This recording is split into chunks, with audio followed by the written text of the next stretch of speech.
Charge 1 is a charge of murder, so is charge 2. The person accused, William McDowell, is presumed to be innocent. The burden of proving guilt on his part lies on the Crown, and the standard of proof which the Crown must reach is proof beyond reasonable doubt. A blood-curdling scream in the dark. I suggest that was the last utterance of Renee McCrae while alive. That's absurd, ladies and gentlemen. Killing Renee McCrae and Andrew. If that has been put forward on Mr. McDowell's part, he must be a cold-hearted, callous psychopath. Proof of evil intention is essential. It must be shown that the person accused either had a wicked intention to kill the person attacked, or that he acted with wicked recklessness as to whether that person lived or died. So what you must now do is to consider all of the evidence which the Crown relies upon, and in particular, whether you can be satisfied that the crimes you are considering were committed by William McDowell.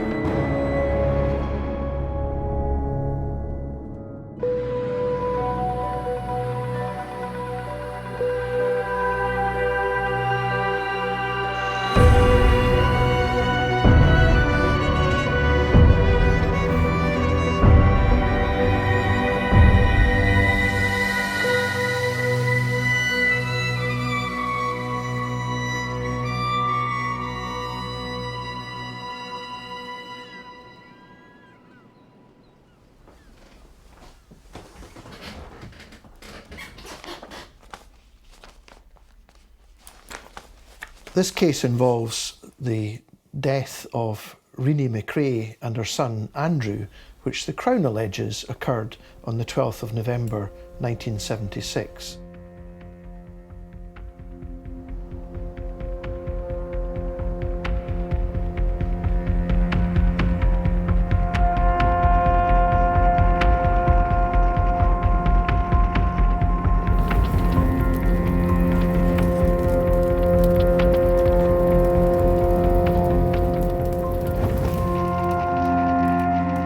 The Crown theory is that the accused killed Renee McCrae and Andrew in a layby at or in Renee's BMW motor car.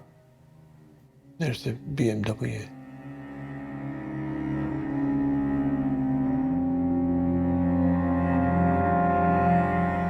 The biggest challenge is the age of the case. The fact that these events happened years ago, and unfortunately we rely on the memory of witnesses and recollection of witnesses and impressions and inferences, and sometimes proof is much less certain than it might be in an ideal world. This case is fairly unique. There is no direct evidence of the killing or even of the removal of the bodies from the layby. But there is a vast array of segments of evidence which I suggest, when combined together, would form a coherent and convincing case against the accused.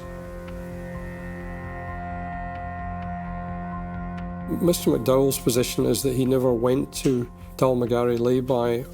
Equally, we have a certain amount of information from our client that another individual might be responsible for committing these crimes. Gordon McCrae, being the estranged husband of Renee McCrae, perhaps had motive, according to Mr. McDowell. Speaking personally, the worst outcome is to represent somebody, and notwithstanding, your best endeavours, that person's wrongly convicted.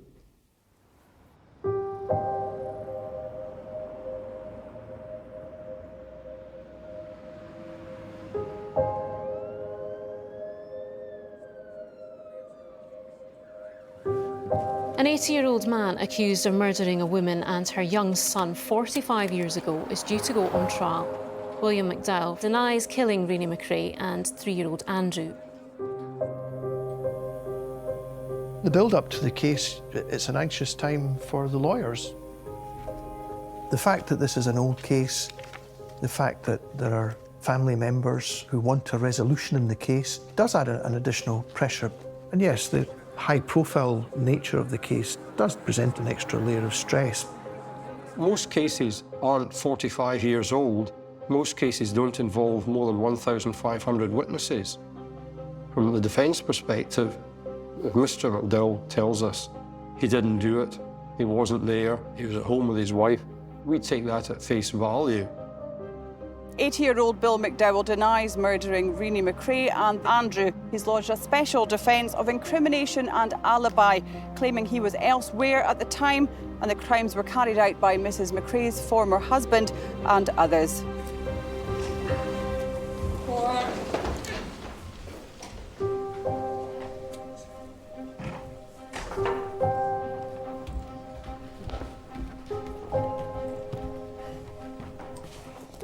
Well then, ladies and gentlemen, in Scotland we have no opening speeches. We will go straight to the evidence, and we'll hear the evidence for the Crown first of all.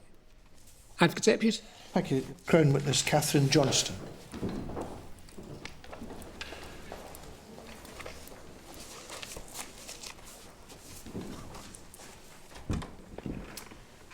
I'm going to ask you to take the oath. Would you raise your right hand, please? That's it.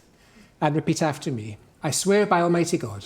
I swear by Almighty God That I will tell the truth. that I will tell the truth, The whole truth. the whole truth, And nothing but the truth. and nothing but the truth. Thank you. Advocate Depute. Thank you, my lord.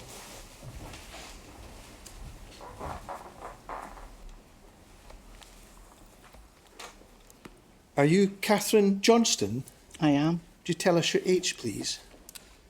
68. Forgive me for asking. In 1976, where were you residing? Dalmagari. Dalmagari. What type of accommodation was that? It was a farmhouse.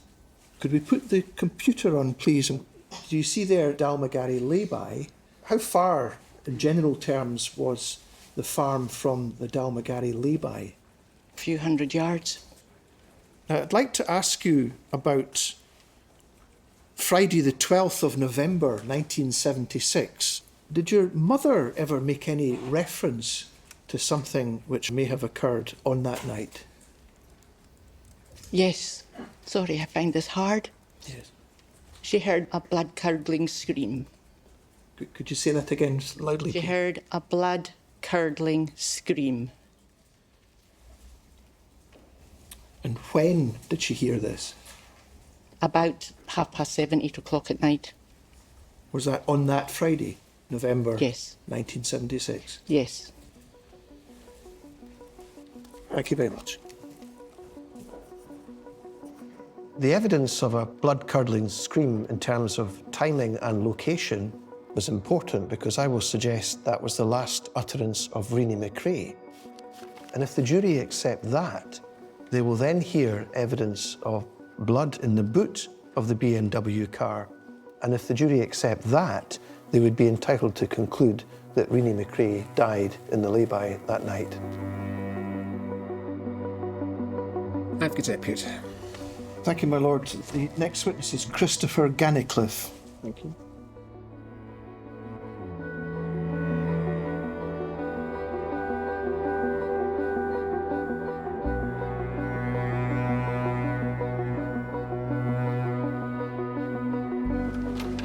The new investigation was able to utilise modern techniques, and the blood was able to be analysed in a much greater detail. Were you aware of the police revisiting the cold case of Renee McCrae and Andrew McCrae? I was. And were you invited to assist in that inquiry? I was. Could you have before you, please, Crown Production 260? Could you read that for us, please? The report I prepared described a smaller piece of carpet as bearing a visible bloodstain of about 55 millimetres on its undermost surface. The original examination in 1976 had observed this bloodstain on the underside that appeared to have soaked through. Now, using more modern techniques, what that detected was a far wider range of bloodstaining surrounding that small central area of bloodstaining that was visible. If the blood were deposited, say, from drips from a bleeding nose, for example, how many drips might that require?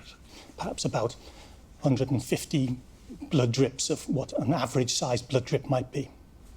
To create this sort of stain requires either something that is actively dripping blood, such as a bleeding body, for example, or something that is so saturated with blood that blood is simply dribbling and dripping off its surface. Would one explanation for the blood be a head wound to someone near the boot and perhaps that person falling into the boot? Possibly. Thank you. As far as the defence are concerned, there is very limited evidence that demonstrates that Mr. McDow went to that lay-by on the 12th of November 1976. Mr. McCarran? Thank you. And it's my task to highlight the deficiencies in the Crown case to suggest that the evidence is not as compelling as the Crown suggests it is. Mr. Gannicliffe, what you're not able to tell us is when the stain underneath the carpet or the stain on top of the carpet was created. That's true. Might have been the 12th of November, might have been the 12th of October, 12th of September. Could have been at any time since that car was manufactured and put on the road. That's true. Thank you very much. The problem from the Crown's point of view is they don't know when that blood was deposited in the boot of the car. And beyond that, there is no forensic science evidence that links William McDowell with Renee McCrae's BMW car. We'll adjourn until tomorrow, 10 o'clock. Thank you.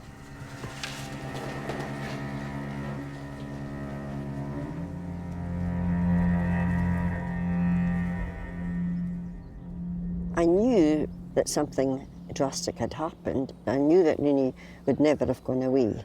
She just wouldn't have done that to us. And she certainly wouldn't have gone away without Gordon, her other son. She was devoted to the two boys.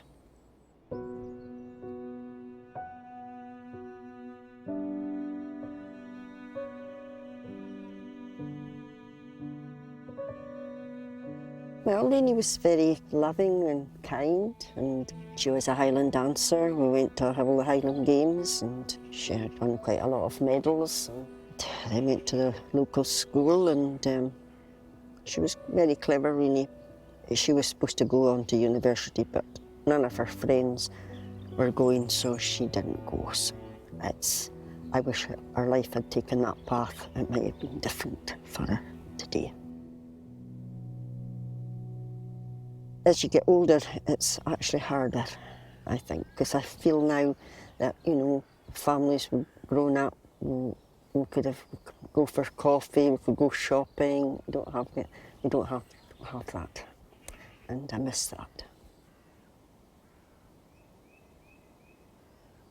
Obviously, I've thought about it for a long time and gone over what could have happened. It was hard to think how she met her death, and that worries me.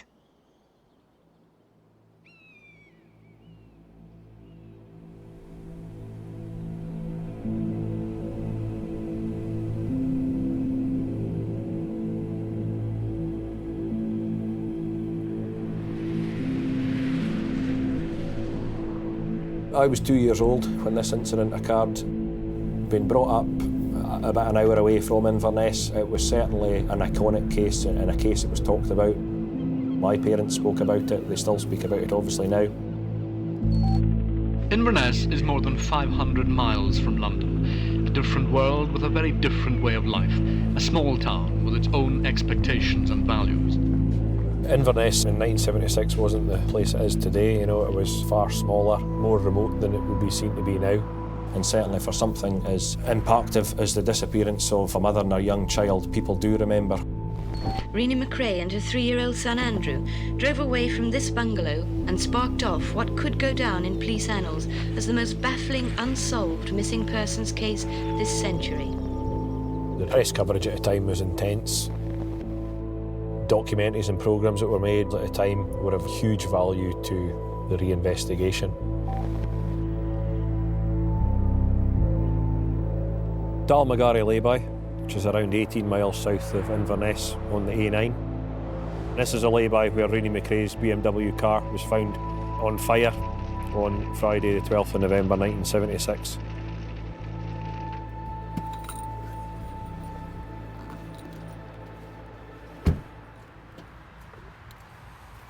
So the night in question was a typical November night in the Highlands. It was pretty dreich, road conditions were wet. The Layby itself, it appears as it did in 1976. The embankment now has trees on it, and it was just a bare embankment at the time. Somewhere before 10 o'clock on that Friday night, Mrs. McCrae's BMW was left here in this lay-by. By whom, no one knows. Where whoever was driving the car went to, no one knows. It's the strangest case I've ever encountered, and that's from one end of Scotland to the other. I've never known one with so much mystery and so few answers to so many questions. There was extensive inquiries done in 1976. The search for Mrs. McCrae and her young son rapidly developed into the biggest hunt of its kind ever seen in the north of Scotland. Ultimately, the inquiries did not find Reinie and Andrew. All throughout the reinvestigation, it was very much cataloguing and reviewing the material held to ensure that we'd eked out every possible detail. And from that, really, the re-interview of witnesses was a massive task. In a town like Inverness, with a population of 40,000, rumour and gossip are rife. For one man caught up in the centre of the mystery, the pressure is unique. Does Gordon McCrae know more than he's revealing? Gordon McCrae was certainly a focus of the inquiry. Being an estranged husband would always bring him into the mix in a case like this. The 36-year-old blonde housewife who was last seen alive at her wealthy husband's building firm 5 hours before the car was discovered. I find myself in the role of a completely innocent bystander in this whole tragic affair. And it was essential to me that the police, within hours of commencement of this inquiry, cleared my name. So as the details slowly came out and Bill McDowell was linked to it, there became a view that he may have had something to do with this. William McDowell was company secretary to her husband's firm. There is new evidence from this reinvestigation, but ultimately the case against Bill McDowell rests on the witness evidence and us being able to disprove the accounts that he's provided. Anybody involved in this inquiry now wants to get it to a conclusion. When there's a child involved, that heightens the determination even more. Two objectives were set out: find Reinie and Andrew and bring the person to justice.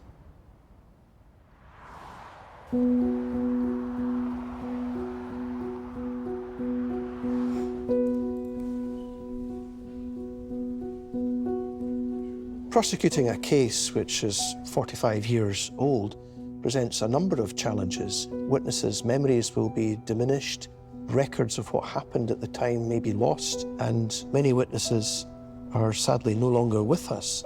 So we have to rely on statements which were taken some years ago. Advocate Deputy. Thank you, my lord. The next witness is Detective Chief Inspector Brian Geddes. The downside of that is, of course, if the jury do not see the witness, they will see another person, usually a police officer, who will read the statement. So they can't assess how they feel about the witness giving evidence, and that can weaken the effect of the evidence in the eyes of the jury. Could you have before you, please, documents relating to Margaret Ross? Did inquiries reveal that Margaret Ross is no longer alive? That's correct, yes.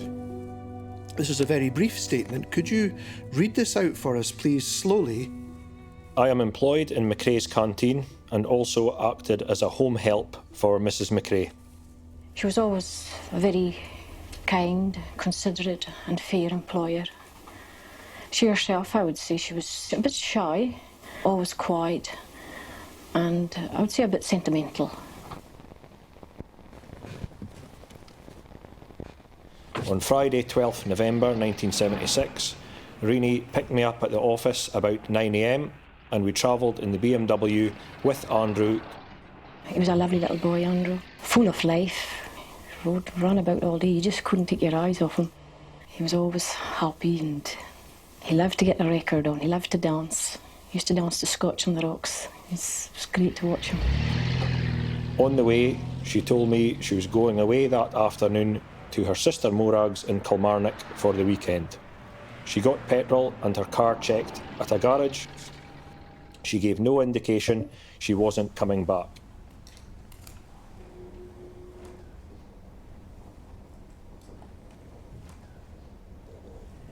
Renee McCrae was dressed that morning in a three-quarter-length sheepskin jacket and slacks. She's described as a striking, doll-like woman, only 5 feet tall, with a fresh complexion and blonde hair. Reinie paid a visit to her hairdresser in Church Street, Inverness. You don't remember anything in particular that she said that day? Nothing that would give any clue to what she was doing or where she was. Her next call was at Mackay's the chemist, another regular call. She just came in and bought her Ribena and I think it was lemon barley water she normally buys. And she had the wee boy with her and he goes over there to pick up the lollipops. He takes 2 as a rule. But she told him to put 1 back. She said, you won't see him. And he just took 1. And then she just paid for her messages and went out. That was all. The last sighting of Renee McCrae was at the offices of her husband's firm, where she arrived in her blue BMW around 5 in the evening. Gordon McCrae heads the giant Highland construction firm that bears his family's name. As the company grew, he and his wife drifted gradually apart, and they'd been living separately for 2 years before her disappearance with little Andrew. Thank you, my lord. The next witness is Crown Witness number 5, Morag Govans.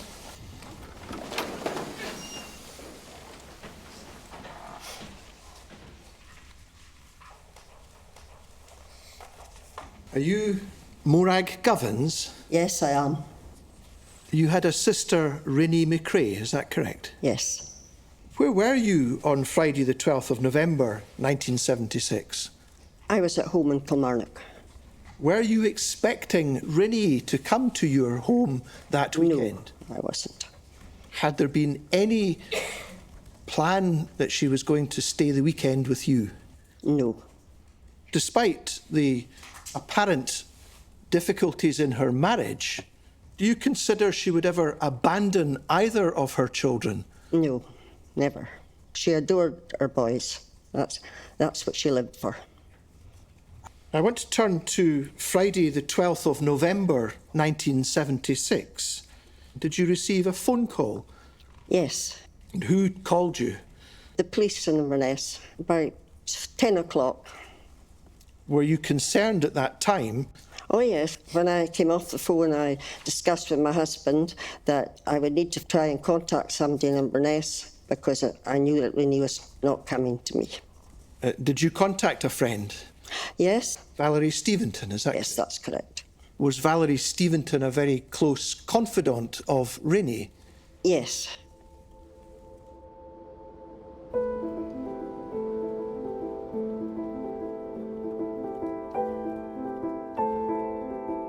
Renee was one of the best that you could find, I think. She was a very gentle person, devoted mother. Really, she was just one of the best.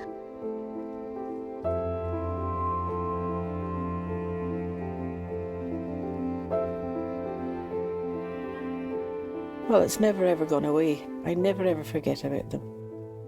And I can see Andrew there, and he was a lovely little boy, full of devilment.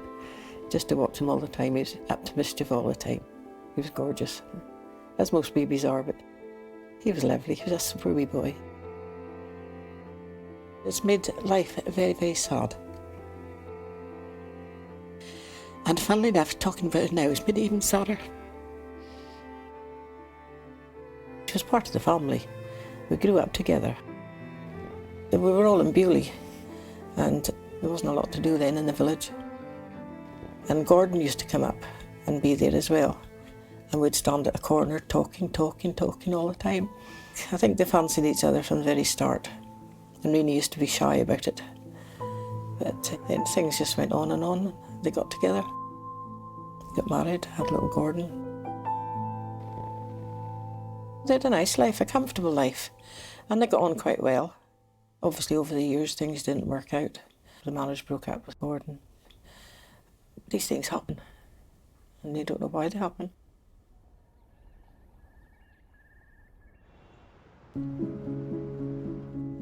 Mr. McDowell's position is that he was elsewhere when Renee and Andrew McCrae disappeared. And he has suggested if he wasn't there, the only other person who had a motive to cause their disappearance was Gordon McCrae, Renee McCrae's estranged husband. I looked at the evidence very carefully, as did the police over the years, and conclude that there is absolutely no evidence whatsoever to suggest that Gordon McCrae was in any way responsible. There is evidence that at the critical time, Gordon McCrae was at his office that evening. Yeah, Deputy. Thank you, my lord. The next witnesses I seek to recall Detective Chief Inspector Brian Geddes. Could we produce now the statements for Charles McCrae, please? He was the brother of Gordon McCrae, is that correct? That's correct, yes. And have inquiries revealed that Charles McCrae is no longer with us? Yeah, he's deceased, that's correct, yes. Now, I'm not going to go through all the content of this, but if you could turn to the second page, please. And could you just read that, please? My brother Gordon and I are joint directors of the firm Hugh McCrae & Co, in brackets Builders. On Friday 12th of November 1976, I started work as usual. Shortly after that, about 9 AM, Mr Granger, a chartered accountant, called at our offices for discussions. Thereafter, and until just before 8 PM, Gordon, Mr Granger and myself were engaged at a meeting in the boardroom just about the whole time, apart from Gordon going out to help one of the cleaning staff to fix a puncture. Thank you very much. Looking at the position of Charles McCrae, where we're relying on his statement from 1976, part of his statement is of assistance to the Crown because it provides Gordon McCrae with an alibi that he was at a business meeting during the early evening of the 12th of November. A part of that statement also assists the defence, and it's my job to bring that part of the statement to the attention of the jury. DCI Geddes, it may be better to put this in its context by reading from the start of the statement, please. About 5 or 6 years ago, I noticed that something was wrong. It became obvious that Reinie was off Gordon. I think off is in quotation marks, is that correct? It is, yes. And that she wasn't prepared to make any effort to get back into line. Gordon did make an effort. I didn't interfere in the matter, but one night, about a couple of years ago, Cynthia and I went to visit her at Drummond Crescent. Gordon was in Aberdeen that day. Reinie was drunk and we looked after her. She said she had taken a lot of pills with drink. I found pills in the house and took them home. Were you aware from your investigations into this case that documentary was put out on the 26th of November 1976? I was aware of that, yes. I wonder if we could just go to part of that documentary. I've known her from the time we were children, and I know the type of girl she is. She's not the type of girl who would go away to a foreign country or even to any other part of Scotland almost. She was not the sort of girl who would have a relationship with another man either, by general standards. Yet that happened. Well, those things do happen, of course. It's not uncommon for people to sort of grow away from each other. It's just almost the luck of the draw. There was a clandestine association involved, and when people are involved in clandestine associations, you get a web of deceit and a fog of cover-up, and this makes it difficult. Well, obviously, we knew she had a boyfriend. We had no idea who he was. I was always asking her who he was. But that was a shock. We found out who it was. Being so close in the office, you know. This is the man in Reinie's life, William McDow, a married man and company secretary to her husband's firm.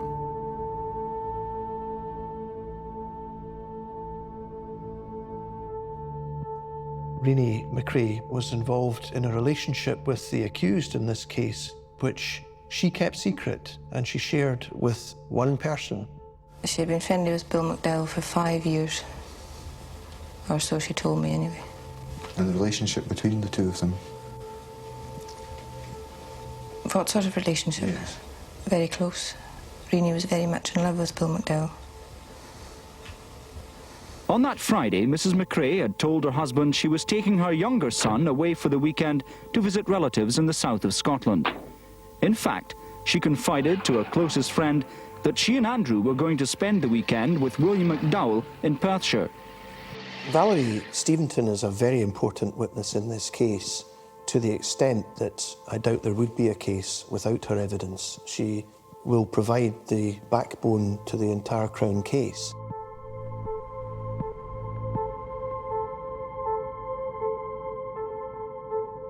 McDowell worked for Gordon, so she met him through the business, and she was with him quite a while.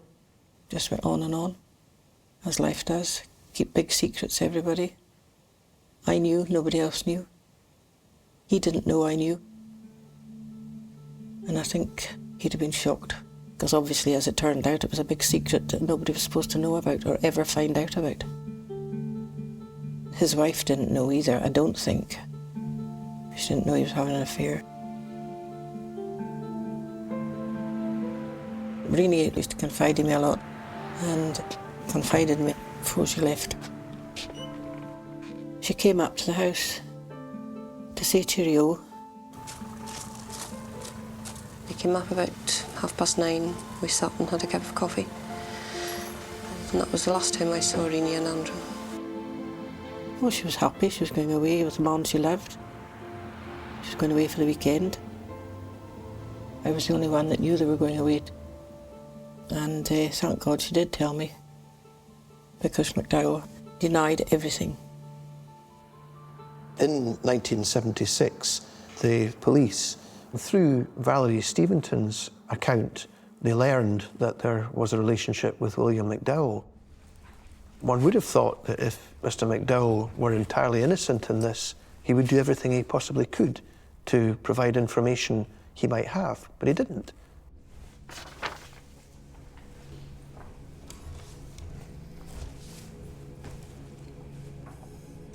William David McDowell, 35, states, I left the Mercury Motor Inn about 7:30 p.m. on Friday, 12/11/76. I drove home alone in my Volvo. I got home about 8:15 p.m. or so. My wife was in and the two children. I deny any association with Mrs. McCrae. I deny any association with Mrs. McCrae. That's correct, yes. Could you have before you, please, Crown Production 63?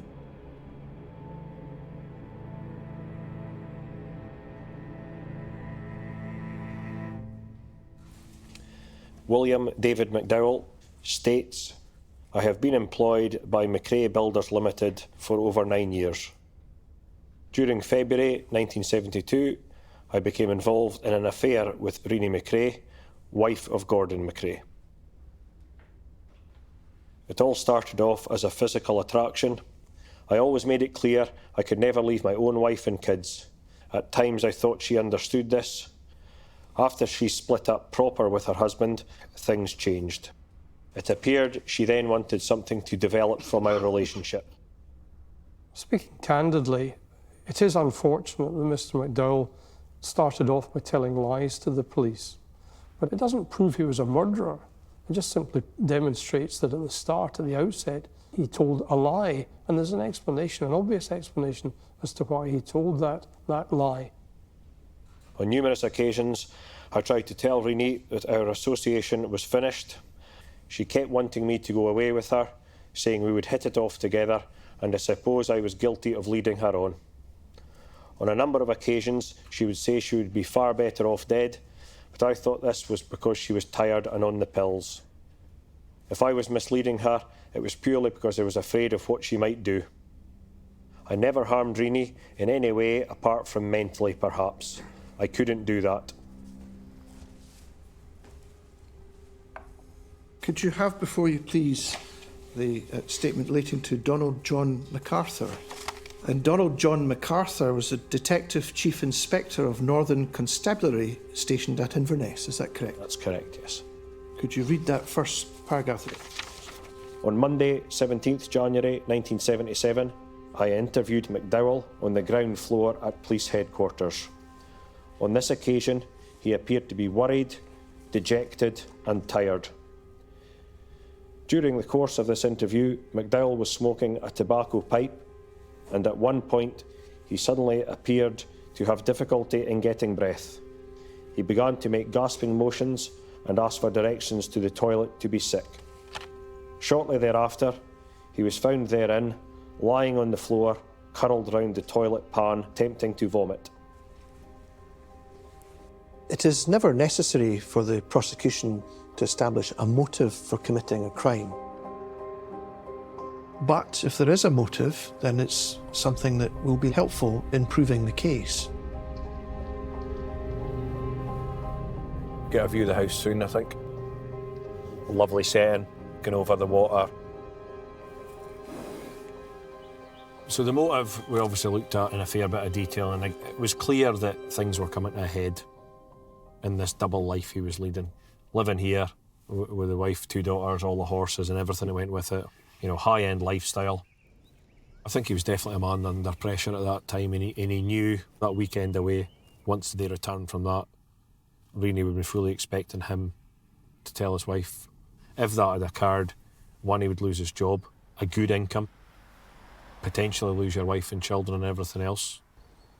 With him having clearly had no intention for that to occur, he had to do something about it.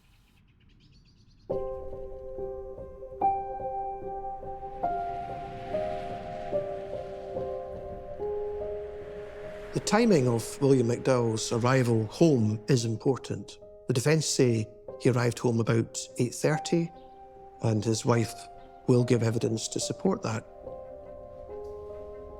But it's obvious from the police statements we have conflicting accounts of when he arrived home. So it's important for me to demonstrate that he did not arrive home at 8:30, because if he did, then he would be excluded from being the person responsible for the murders. I don't express any view on the credibility or reliability of any witness in the case, but it will be interesting to see what the jury make of the evidence of Mrs. McDowell. Crown witness number 14, Rosemary McDowell, my lord. Thank you.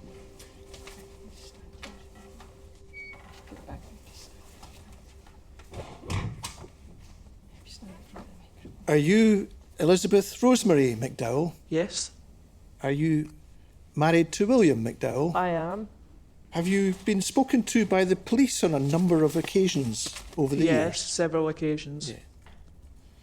I'd like to ask you about Friday, the 12th of November, 1976. Were you at home that day? I was, yes. Were your daughters at home as well? Yes. Could you have a look, please, at Crown Production 107?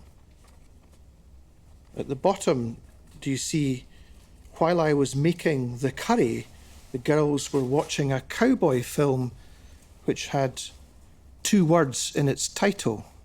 Is that what you said to the police? I must have. And were you telling the truth to the police? Probably. Probably. Do you know, after 48 years, I cannot remember exactly everything that was going on. But you've been asked about this on a number of occasions, is that correct? Probably. Well, it's not probably, you have, haven't you? Well, whatever, yes. After the film finished, my 2 girls went up to their beds. Is that what it says in the statement? Yes. Did you say that to the police? Yes.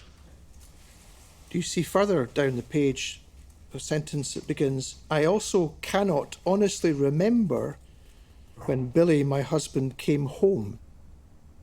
Could you look, please, at Crown Production number 3? Do you see there a television and radio programme guide? In the BBC listings, at 9:25, a programme, The Quest. Was that the programme that the girls were watching, The Quest, the 2-word No, programme? it was not at that late hour. You see, what you appear to have told the police on the occasion we've looked at is the girls were watching the cowboy programme, they went to their bed, and at some point after that, he arrived most definitely before midnight. Was that the truth? At that time, it must have been. Well, would the truth change at all? Truth is, Mrs. McDow, it was much later than 8:30 or so that your husband arrived home that night. Is it? That's what I suggest to you. Is that not the case? No, it is not. Did the police, when they spoke to you in 1986, point out to you that was a discrepancy within your statement? Do you recall that exchange? No. Did you make a comment? I might have done. What was the comment you made? I can't remember. Was it, quote, "I don't know what you are getting on at me for. I never stabbed her or whatever happened to her," unquote. Did you say that? I must have done. Well, I'm asking you, did you say that to I must have done. I said... Why would you make reference to stabbed? It just came out that way. Just in the spur of the moment, right? Spur of the moment? Did you know she had been stabbed? No, I did not. Well, why would you say that to the police? Oh, for goodness sake, tell her man to say it. It just came out. But you would surely want to do your best to assist the police in this inquiry. Of course I would. And you would want your husband to do the same. Of course. And you would never interfere with that inquiry, would you? Never. So why then, on the 20th of December 1976, did you go into the police station and demand that your husband leave immediately? That would interfere with their inquiry, surely. You agree? Yes, I agree. All right, thank you. Advocacy is all about persuasion and teasing out of witnesses information that you wish. You'll never get anywhere by being confrontational with a witness, and even if the witness is hostile to the questions being posed, you must remain calm and stay focused on your issue. Mrs. McDowell, the one question you weren't asked directly is when exactly did your husband get home on the 12th of November 1976? Between 8 and 8:30. Did you ask him where he had been that evening? I can't honestly remember. Was there anything unusual or notable? Nope, not a thing. Was he flustered? Was he Nope. uneasy or nervous? No. Yes, thank you, Mrs. McDowell. Mrs. McDowell, that means we've concluded your evidence. Thank you very much. We'll adjourn, ladies and gentlemen. It's a case which has got all the ingredients, sadly, to make a movie. A secret lover, glamorous wife of a building tycoon, and a young boy who never had the chance to grow up. It brings back memories, and it's hard to believe that I'm still covering the story more than 4 decades on. We're still getting a large number of requests from the public to assist in this matter. And no matter how far we've searched, we can still search further. The mystery has led to the biggest police hunt the Highlands has ever seen. The police launched a massive search involving military personnel, police personnel, volunteers, and I joined the search, doing the sweep across the moorlands. Every obvious and less obvious spot was eliminated from the inquiry. There are plenty of places to hide in the Highlands, there's absolutely no doubt about that. But still, the easiest, least traceable deposition sites were in water. At the centre of the latest search has been the Lena Quarry, not far from Mrs. McCrae's home. Police chose the 2 pools there as the subject of a detailed examination. There were a group of foreign divers. They volunteered their services. The divers, part of an Italian ecological expedition, have been hunting for the Loch Ness Monster. But today their underwater skills took a more sinister turn when they probed the water in 2 pools at Lena Quarry for the bodies of Renee and Andrew McCrae. Using all the means of modern technology, a powerful remote camera was lowered into the murky waters of the quarry. An oil company in Aberdeen had provided an underwater camera that they used to check oil rigs and things. 20 feet down, the camera picks out what could be a face.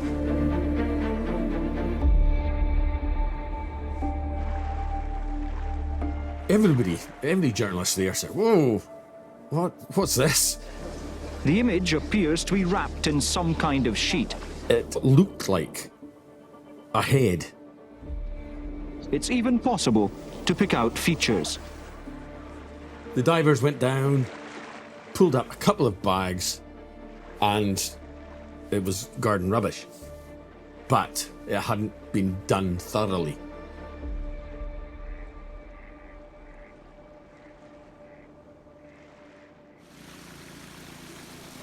The police decide to try and pump the water from the smaller pool to probe its secrets. But now, the water is seeping back in as fast as it's being pumped out. That shows you the sort of frustrations we get. But it's still, if you'd asked me if I'm satisfied there's nothing in that quarry, I would say no. Unless it was pumped absolutely empty, I would still be suspicious of it.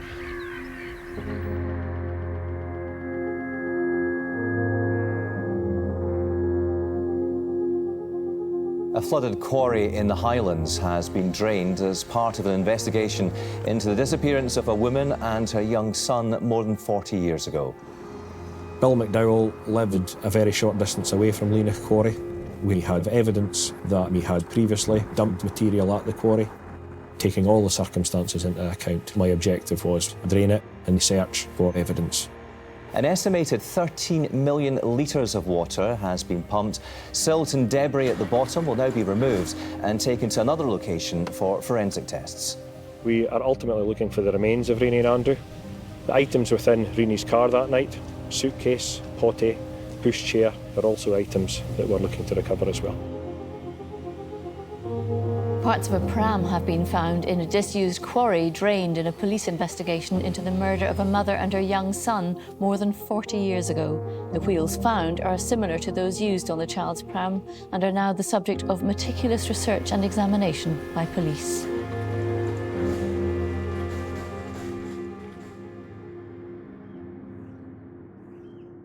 I tried to think how he killed her.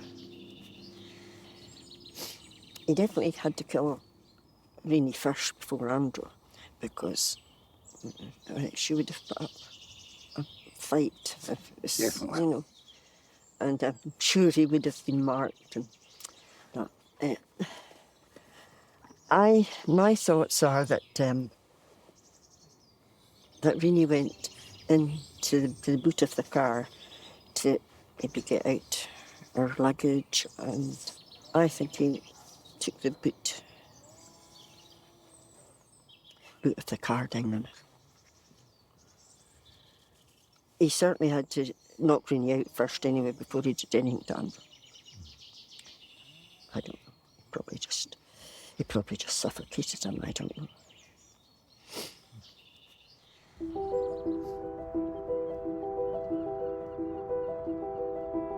Mr. McDowell is adamant that he's not responsible for the murder of Reinie or Andrew McCrae. If Mr. McDowell wasn't at the lay-by, didn't set fire to the car, then it follows that somebody else did. It comes down to motive. We take instructions from Mr. McDowell, and Mr. McDowell says to us, the only obvious candidate is Gordon McCrae.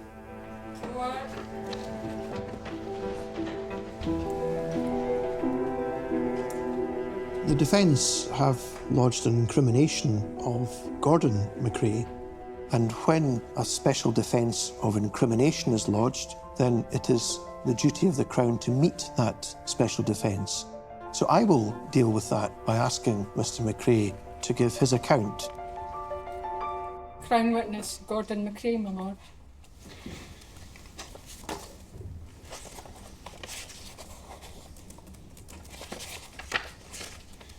Now, Mr McCrae, you are the subject of a special defence comprising a notice of incrimination. The suggestion is that it was you who perpetrated the crimes that we're considering. I have to advise you that you are entitled to refuse to answer any question, the answer to which might incriminate you. Yes. You're happy to proceed? Yes. Thank you. Advocate Depute. Thank you, my lord. Are you Gordon McCrae? Yes. Tell us your age, please. 85.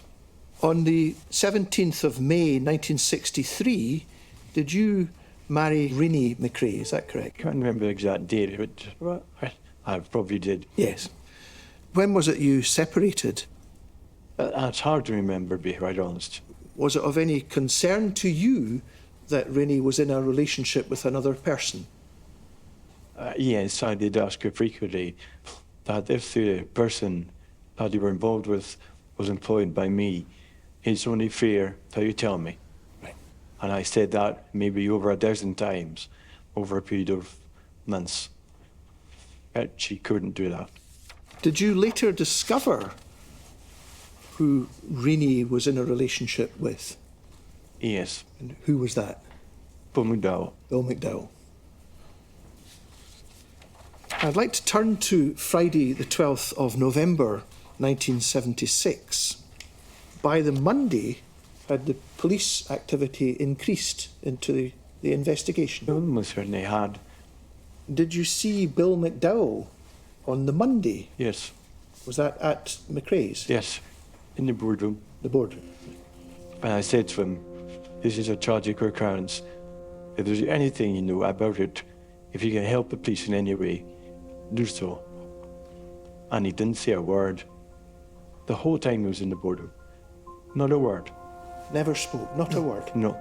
And I said, dismiss him from the company, take his belongings, and go. I was it, there's some again.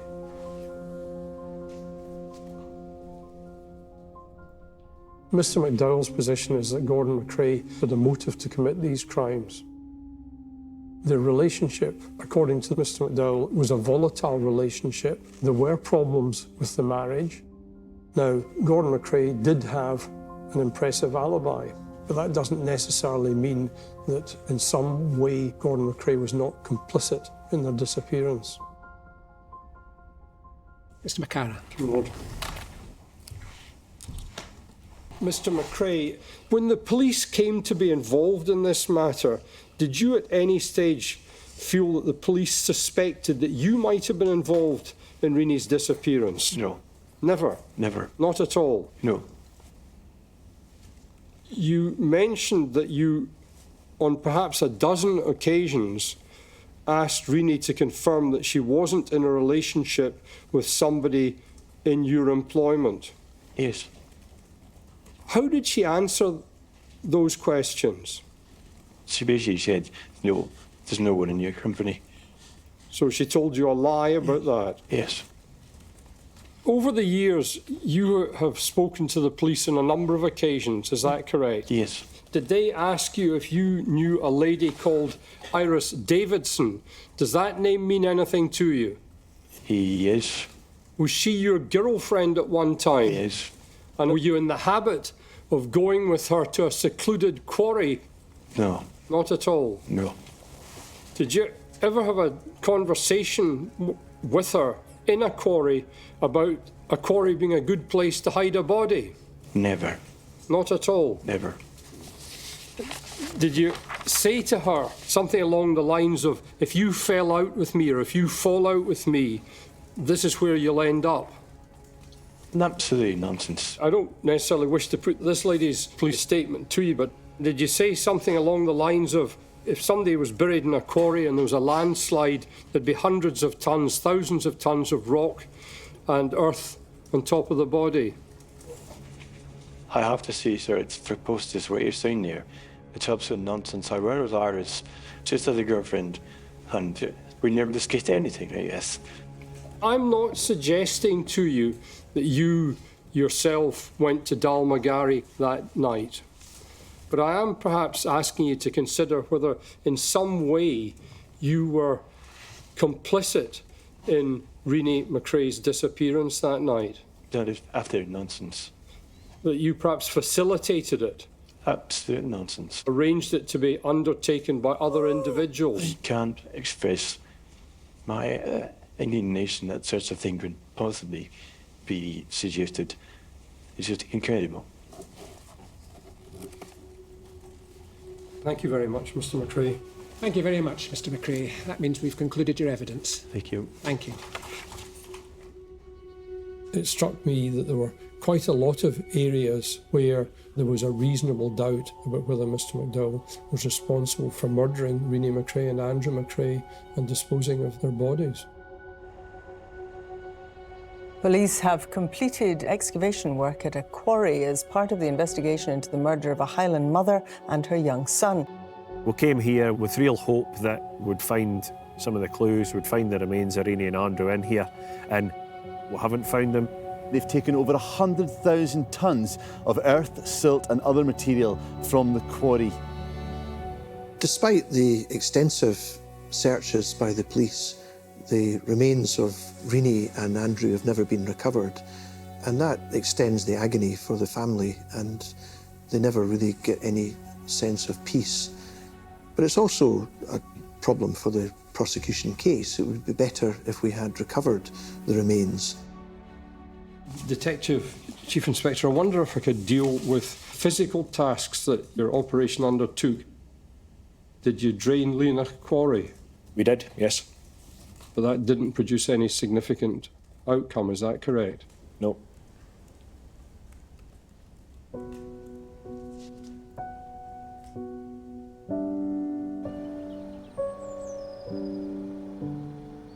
There's never been a single thing found anywhere. It just seems incredible that there was nothing.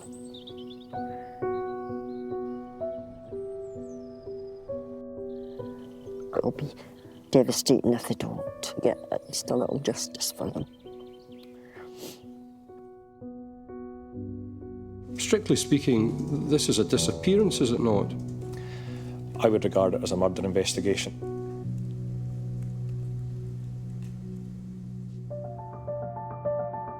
I suspected all along that McDowell was Andrew's father. Killing Renee McCrae and his only son Andrew is a gross overreaction, so grotesque as to be absurd. It's a deceit. It's a deceit in the wake of death, I suggest. Members of the jury, has the jury reached a verdict? Yes. What is the verdict in respect of the accused William David McDowell as libelled?